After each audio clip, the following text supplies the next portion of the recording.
Maka di detik ini, tanggal 11 Agustus, saya juga mengumumkan bahwa Farel bukan lagi adik angkat saya, dan dia bukan siapa-siapa saya. Hai semuanya, ini adalah klarifikasi saya tentang Farel. Jadi, saya mulai video ini dari YouTube. Pada waktu itu saya podcast dengan Farel, dan secara impulsif saya membantu Farel, dan juga sempat saya kontenin untuk dia menjadi adik angkat saya. Saya berikan fasilitas juga, dan mari kita akhiri video ini dengan YouTube juga, supaya tidak menjadi fitnah dan cerita-cerita lainnya ke depan. Sebenarnya saya pengen buat video ini berdua dengan Farel, ya untuk menghindari fitnah tadi. Namun, akhirnya Farel kabur, padahal sebenarnya saya sudah belikan tiket tanggal 14 Agustus bersama staf saya untuk datang, dan berpamitan dengan saya mungkin pulang ke Medan. Beliau menolak, tiketnya semuanya hangus, dan saya nggak tahu dia ada di mana sekarang, beserta beberapa barang yang masih ada dengan dia. Tapi ya udahlah, saya nggak tahu dia ada di mana, maka saya buat video ini sendiri. Mungkin saya akan awali dari, saya nggak pernah memaksa Farel untuk pindah ke Palembang atau bersekolah di SMA 1. Jadi pada waktu itu saya cuma ngomong, kamu serius mau jadi dokter? Saya bilang, sepertinya kalau kamu mau jadi dokter, fasilitas yang kamu punya sekarang, ini kurang memadai. Dia langsung bilang, oh iya kak, bener banget, Kak. Aku setuju banget kak. Aku bilang ya, kalau kamu mau, aku akan kasih fasilitas yang lebih baik. Aku mau banget kak, dia bilang. Jadi aku nggak pernah ngebujuk dia, dia malah lebih semangat daripada aku. Ya, aku seneng dong, kalau misalnya ketemu anak yang semangat banget, ya kita juga semangat kayak gitu, kita biayain semuanya. Jadi semua kepindahan dia sekolah, itu semua aku bayarin semua. Semua hutang dia dan hutang neneknya, itu semuanya aku bayarin semua. Jadi, udah clear nih semua dibayarin nih. Dia ke Palembang, itu aku bayarin tiket pesawatnya semuanya, nginep di hotel untuk transit di Jakarta, lalu pindah ke Palembang. Semua perjalanan itu aku bayarin. Sampai di Palembang, dia nginep di kos yang kamarnya sendirian, dan juga ada AC-nya. Malah dia terkejut, dia baru tahu bahwa kos itu sebenarnya ada AC-nya. Bayangkan, sebagus itu aku kasih, dan kosnya juga kos yang syariah dan ada namanya. Aku kasih dia iPhone juga, handphone baru iPhone. Baru ini, bukan second. Aku kasih dia laptopnya juga baru, dan aku kasih dia motor, bayangkan, untuk kendaraan dia sekolah. Dan aku bayarin dia sekolah, itu di SMA 1, salah satu sekolah terbaik di Palembang, itu sampai dengan 15 juta plus. Jadi semuanya sudah dibayar lunas, semuanya. Beliin baju dan lain sebagainya, dan akhirnya aku juga sempat mau lesin dia meskipun belum sampai les ya. Dan dia sekolah, ya buku dan lain sebagainya pasti dibeliin lah ya semuanya ya. Jadi semua fasilitas semua lengkap. Apakah aku pernah memberikan dia pekerjaan? Nggak pernah. Apakah aku pernah suruh dia cuci piring? Nggak pernah. Ngepel lantai? Nggak pernah. Aku nggak pernah meminta dia mengerjakan suatu pekerjaan, apalagi yang kasar. Nggak pernah sekalipun. Jadi tugas dia apa? Tugas dia adalah belajar. Dan ini juga membuat aku juga agak sedikit kaget juga ya. Aku ngelihat kontennya, kan aku juga sibuk ya. Saya juga kan bukan orang yang, aku aja ketemu dengan anakku aja jarang ya kadang-kadang ya. Jadi cuma telepon-teleponan aja. Apalagi dengan Farel. Tapi aku berusaha memberikan perhatian lebih ke dia. Ya jadi nggak mungkin kan aku teleponan terus dengan dia, memperhatikan dia juga. Karena dia juga harus mandiri di sana ya. Tapi aku ngeliat kontennya, kayaknya dia sedih, kena mental, kesepian. Oh, aku pikir itu adalah suatu hal yang wajar ya. Karena kan biasanya kalau misalnya kita pindah dari rumah, keluar dari keluarga kita, pasti ada homesick. Itu sekitar 1 bulan, aku sudah jelasin dia. Homesick itu suatu hal yang wajar banget. Biasanya 1 bulan, tapi setelah 1 bulan itu semuanya akan baik-baik saja. Dia juga cemas akan nilai karena perbedaan sekolah yang besar banget. Aku bilang nggak ada masalah, Farel. Kalau kamu nggak berprestasi, nilai kamu juga nggak bagus, nggak ada masalah. Kita bisa kejar dengan les, nggak berprestasi juga nggak ada masalah. Yang penting kamu sudah berusaha. Itu sudah aku sampaikan kepada dia. Tapi aku nggak tahu ya, mungkin dia sedih, dia nangis, ya aku cuma bisa kasih semangat kan. Semangat Farel. Dan pada suatu ketika, dia bilang dia mau berhenti sekolah. Itu mengejutkan aku banget sih. Karena sekolahnya itu belum sampai 1 minggu. Kalau aku nggak salah baru masuk 3 atau 4 hari gitu ya. Bayangkan 3 atau 4 hari masih masa adaptasi banget. Dia bilang dia mau berhenti sekolah. Dan ketika semuanya sudah dibayarin, ya menurut kalian apa responku? Masa aku bilang, punten, monggo Farel silakan berhenti sekolah? Ya nggak mungkin lah. Pasti aku marah, pasti aku akan tegur. Dia tetap bilang, keputusanku sudah bulat kak untuk berhenti. Enak banget dalam hatiku. Tentu saja aku akan melakukan berbagai cara untuk dia ya tidak jadi berhenti sekolah. Salah satunya aku bilang ya, kalau kamu berhenti sekolah, aku akan memberikan tindakan hukum untuk kamu. Tetap dia mau berhenti sekolah, pokoknya walaupun aku di penjara, aku mau berhenti sekolah. Dan akhirnya aku bilang ya, kalau kamu mau berhenti sekolah boleh, kamu ganti dulu uangku, aku bilang kan. Karena banyak uang yang sudah aku habiskan, 47 juta. Tujuannya apa? Apakah aku suruh dia ganti? Aku tahu dia nggak punya duit. Dan tidak mungkin Farel bisa mengganti uang tersebut. Maksud tujuanku adalah, ya kalau misalnya kamu nggak bisa ganti, ya udah belajar aja di situ, kayak gitu kan. Tapi ternyata sampai di konten ini tuh juga aku terkejut banget. Ya karena aku juga nggak pernah mengharapkan uang itu kembali juga. Kalau aku mengharapkan uang itu kembali, mungkin semua dari awal aku buat surat tertulis semuanya. Ini nggak ada surat tertulis semuanya. Jadi, ya aku membantunya itu ikhlas banget. Dan ini adalah usahaku untuk buat dia itu, ya udah kamu balik ke sekolah. Tapi dia nggak mau mendengarkan, bahkan aku telepon nggak diangkat, aku chat juga aku tegur, nggak digubris juga, dia tetap mau berhenti sekolah. Dan akhirnya aku baru bisa teleponan dengan dia itu jam 10 malam. Jam 10 malam aku telepon dia, aku tegur dia. Pada waktu itu, Farel, aku bilang, nggak boleh seperti ini. Aku bilang kan, aku ngerti kamu homesick, aku ngerti kamu agak masih adaptasi, aku bilang, dan belum bisa penyesuaian. Sabar, tunggu saja, aku bilang. Biasanya kalau sudah 1 bulan, nanti akan lebih baik. Dan aku juga memberikan teguran dia bahwa apa yang dilakukan dia, itu sangat mengecewakan aku banget. Aku sangat kecewa banget, tapi aku anggap hari ini tidak ada. Aku anggap hari ini aku tidak mendengarkan chat apapun dari kamu, aku bilang, kamu salah, kamu minta maaf dengan saya. Lalu pada waktu itu dia minta maaf. Aku pikir ya masalahnya sudah clear lah. Dan aku kan ngasih bimbingan ke dia ya. Aku masih ingat begitu aku tutup telepon itu, istriku langsung ngomong, gila, aku sabar banget dengan dia. Dengan anakmu aja nggak sesabar itu. Itu really, ya boleh tanya dengan istri saya. Kalau saya pikir-pikir benar juga. Kalau misalnya anakku bilang, Pak, aku mau berhenti sekolah, Pak. Padahal baru aja aku bayarin semuanya. Pasti aku bentak. Pasti aku marahin. Enak aja lo bilang mau berhenti sekolah. Lo pikir bayar pakai daun? Ya pasti aku marahin. Pasti aku bentak. Enak aja. Sekolah. Atau enggak, itu aku bilang ya, kalau misalnya enggak itu ganti duit papa. Aku bilang seperti itu. Anakku sendiri akan lebih kukerasin daripada si Farel. Karena Farel anak orang lain kan. Atau kalian bayangin aja kalau kalian di rumah bilang dengan bapak emak kalian yang baru aja bayarin sekolah kalian sampai dengan puluhan juta. Terus kalian bilang, Pak, aku mau berhenti sekolah. Aku pikir pasti ada barang yang melayang ke kalian pasti ya. Dan itu tuh menurutku adalah suatu hal yang wajar, di mana ya orang tua pasti ngajarin ya jangan dong berhenti sekolah kayak gitu ya. Apalagi dana yang dikeluarkan itu juga nggak main-main. Kan aku nganggapnya jadinya Farel nganggap ini main-main, padahal aku serius banget. Dan 47 juta itu angka yang cukup besar loh sebenarnya. Gitu. Walaupun aku nggak pernah mengharapkan uang itu juga kembali. Nah, pada waktu itu aku ngomong dengan istriku, udahlah, gak apa-apa lah. Aku bilang, anggap aja aku membimbing dia. Aku bilang kan. Tapi dalam hatiku, kalau sekali lagi dia ngomong dia mau berhenti sekolah, aku bilang, pasti akan kuikhlaskan. Kenapa? Karena kan lulus SMA 2 tahun nih.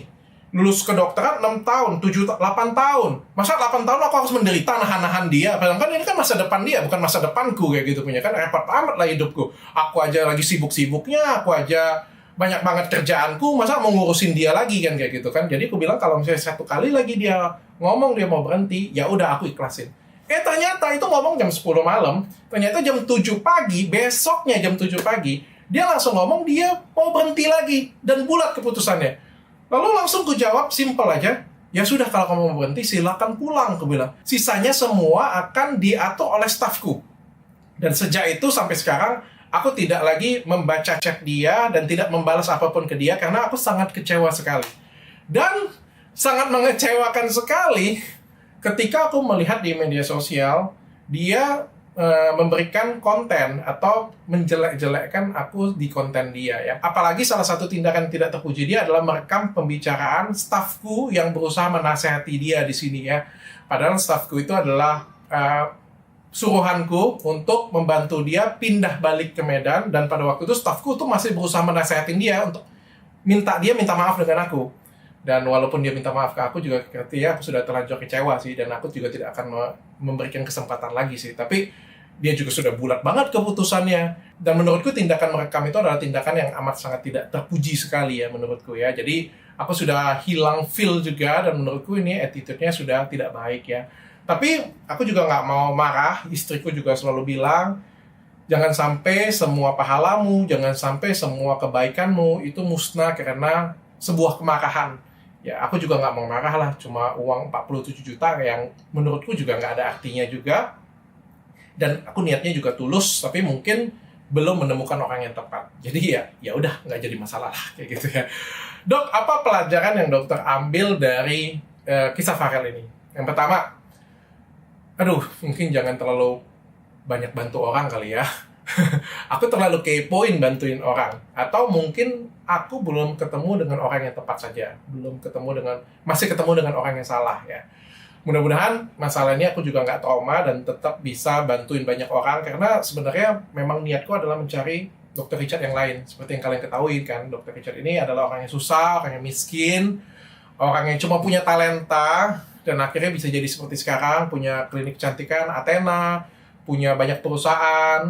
Ya, aku nggak bilang sukses, tapi cukup sukses. Dan aku juga pengen mencari talenta-talenta lain, Dr. Richard lainnya yang bisa aku bantu, yang cuma punya talenta. Aku akan ya kasih apapun yang aku bisa untuk membentuk dia. Dan mungkin kemarin aku menemukan orang yang kurang tepat saja. Ya. Yang kedua, ada perbedaan antara kerja keras orang susah dan kerja keras orang kaya atau orang sukses.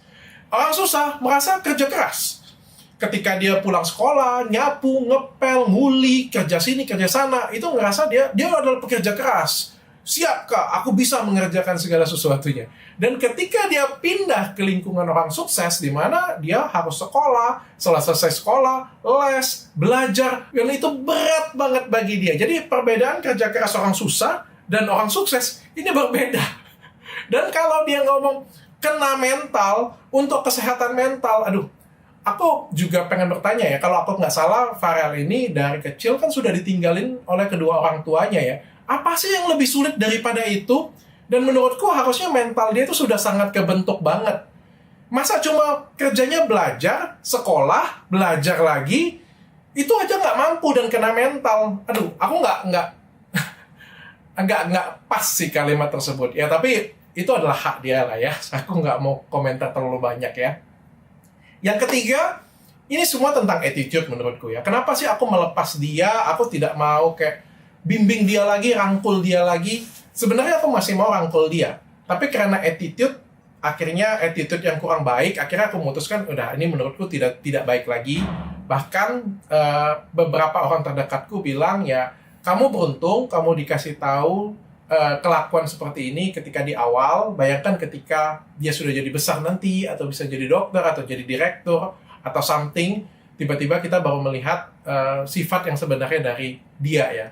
Mungkin itu akan lebih menyakitkan lagi. Suatu attitude yang tidak baik dan tidak terpuji inilah yang memutuskan saya untuk melepas dia. Silakan pulang. Adakah aku menyuruh dia mengganti uang tersebut? Nggak ada. Dan aku yakin juga dia tidak mampu, dan akhirnya cuma akan jadi ribut saja. Ya udahlah, aku ikhlaskan. Dan menurutku itu akan menjadi pahalaku. Nah, attitude seperti apa? Salah satunya adalah memberikan konten, menjelek-jelekkan. Itu menurut saya itu tidak pas ya. Apalagi kalau misalnya orang tersebut sudah pernah membantu kamu, atau berjasa dengan kamu, itu sebenarnya tidak pas untuk kita jelek-jelekkan. Meskipun sebenarnya pasti ada kekurangan orang tersebut ya. Itu sangat gak pas. Tapi kalau ada kekurangan juga aku pengen bertanya, kalau Farel nonton video ini, di mana sih salah aku? Di mana kurangnya aku? Pernah nggak aku buat salah dengan Farel?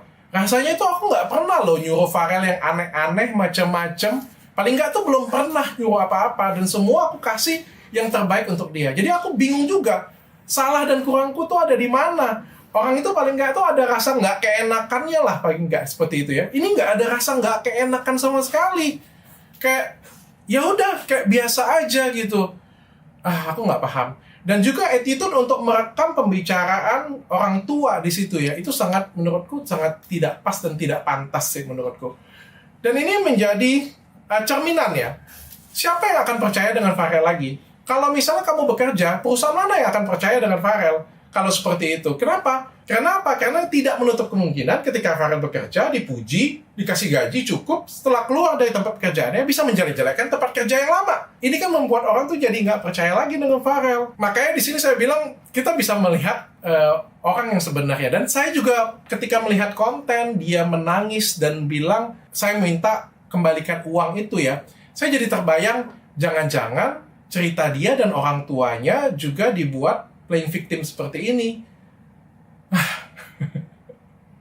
Ya udahlah, apapun yang terjadi sudah saya ikhlaskan. Saya doakan Farel juga sehat, bisa ketemu dengan nenek. Saya nggak tahu ada di mana, mudah-mudahan bisa sampai di kota, bisa ketemu dengan nenek. Saya berharap Farel juga bisa sukses dengan jalannya sendiri. Saya nggak dendam, saya nggak marah. Cuma ini menjadi suatu pelajaran juga yang berharga untuk saya. Dan mudah-mudahan cerita ini tuh nggak jadi panjang dan jadi fitnah kemana-mana. Maka di detik ini, tanggal 11 Agustus, saya juga mengumumkan bahwa Farel bukan lagi adik angkat saya, dan dia bukan siapa-siapa saya, dan tidak ada hubungan apapun lagi dengan saya, ataupun juga semua perusahaan saya.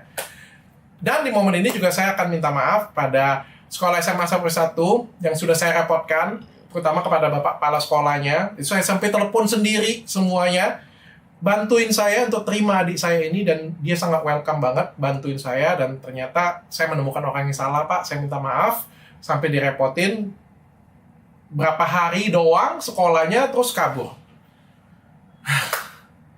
Padahal kalau mau ngomong ya, adaptasilah dulu 1 bulan dulu, 3 bulan. Kalau nggak cocok, masih nggak kerasan, ya udah pulang. Ini 3 hari 4 hari cuma. Bagi yang tanya, Dok, terganggu nggak atas masalah ini? Sebenarnya lumayan ya, cukup terganggu ya. Apalagi kan sekarang ini lagi fokus-fokusnya ke acara ulang tahun Athena. Ini lagi sibuk banget. Banyak banget pekerjaanku, salah satunya live di Shopee, live di TikTok. Ini juga sekarang lagi ada di China. Bayangkan, aku di China malam-malam buat video ini kan takes time banget ya sebenarnya ya. Dan juga aku harus konsentrasi ke acara ulang tahun Athena yang ke-10, tanggal 18 Agustus nanti. Dan aku juga diplot untuk memecahkan rekor Asia Tenggara ya, untuk rekor live Asia Tenggara. Jadi persiapannya luar biasa matang banget, tapi cukup terganggu gara-gara kasus Farel ini. Tapi ya nggak jadi masalah, aku tetap akan fokus. Mohon bantuan semuanya. Terima kasih untuk semuanya, untuk yang selalu support dengan saya. Mudah-mudahan kita semua tetap bisa saling bantu satu sama lain, dan aku juga bisa menemukan orang yang lebih tepat mungkin untuk dibantu. Terima kasih.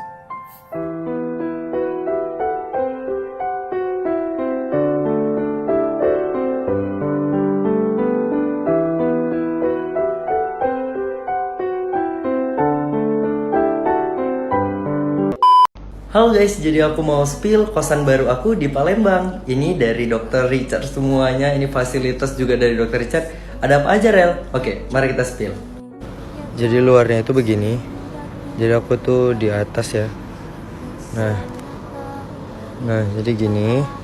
Dan di sini kamar aku. Oke, masuk. Assalamualaikum. Oke, di sini kita spill kamar mandinya. Amit ya. Oke, sini semua lengkap semuanya, ini bersih, alhamdulillah. Nah, jadi ini tempat tidurnya. Ini tempat tidur aku, kita spill tempat tidurnya dulu, dan di situ ada lemari. Nah, nih. Mau tahu apa yang mengagetkan dan aku bahagia banget ya Allah, sampai menetes tuh air mata. Mau tahu apa? Ini nih. Masya Allah, tabarakallah, dokter. Aduh. Ini aku langsung dikasih laptop dan dikasih HP baru. Masya Allah. Ini HP baru tuh. Ini HP baru guys. Dan ini laptop nih. Laptop untuk aku sekolah. Di sini juga ada tas dan peralatan belajarnya. Dan tasnya itu ada 2 guys. Satu itu, satu ini. Ya Allah. Nikmat mana ya? Kau dustakan Farel. Tuh, aduh, HP baru ya Allah, ini laptop baru. Oke, di situ aja updatean kita hari ini ya. Karena aku juga baru nyampe, jadi kita mau mandi dan istirahat. Nah, unboxing HP baru dan laptop baru dari Dr. Richard. Semalam sudah aku spill kosannya gimana. Mari sekarang kita pertama kita buka HP-nya dulu nih. Bismillahirrahmanirrahim. Bismillahirrahmanirrahim. Masya Allah tuh. Bismillah. Bagus banget ya Allah. Bagus banget. Bismillahirrahmanirrahim. Bagus banget ya Allah. Dokter Richard tanggung jawab ya kak. Padahal gara-gara kakak nangis terus.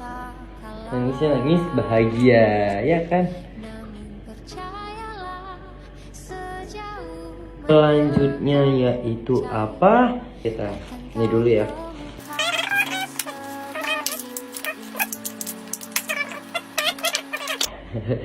Nih, ini mouse-nya. Oke.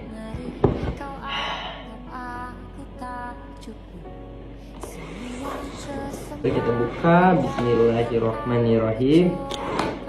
Cuma aku deg-degan banget nih. Sumpah aku deg-degan banget kali. Nek, Farel di sini. Oh my god, seneng banget ya Allah. Ini guys. Pelan. Allahu Akbar. Masya Allah. Oke guys, cukup segitu aja videonya. Bapak dokter, terima kasih banyak. Masya Allah, seneng banget aku. Oke, sampai sini aja videonya. Lanjut di video-video selanjutnya. Bye bye.